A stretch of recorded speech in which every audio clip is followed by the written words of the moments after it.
Hello, everyone. This is Dr. Ahmad, and today we are going to start with a new series in neuroanatomy, and this is for the cranial meninges. We are going to look at the structure and functions of them. Today, presentation is going to be a small one, as we are going to look at a very brief overview for the meninges. So, what is the meninges? It is the brain and the spinal cord are covered with the three overlapping connective tissues called the cranial meninges. In the picture below, you can see a small section of the brain and the skull section. You see the skin and the skull. After that, the outermost layer of the meninges is present, which is called as the dura mater. Below that, there is the arachnoid mater, and the innermost layer is called the pia mater. Between arachnoid mater and the pia mater, there is a small space called the subarachnoid space, and below that you see the brain tissue.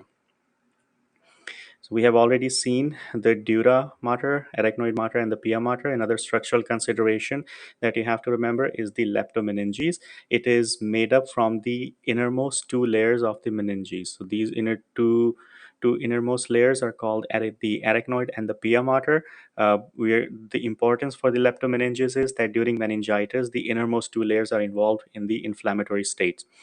One more thing that you have to remember is that the cranial meninges are continuous with the spinal meninges. Now we're going to look at the functional consideration. Number one is that it protects the brain. Number two, it supports the vasculature. And number three, that it holds the cerebrospinal fluid. Let's look at the picture again that we've seen earlier. You see, we saw the dura mater, which is the outermost layer. Between, then it's the arachnoid mater and the pia mater. Between the arachnoid and the pia is the subarachnoid space, and you see the bluish fluid here. This is the cerebrospinal fluid, and it confers in the brain functions. Thank you so much. We are going to end this presentation here, and in the next presentation, we are going to look into the meninges in greater more details. Thank you so much, and I'll see you soon.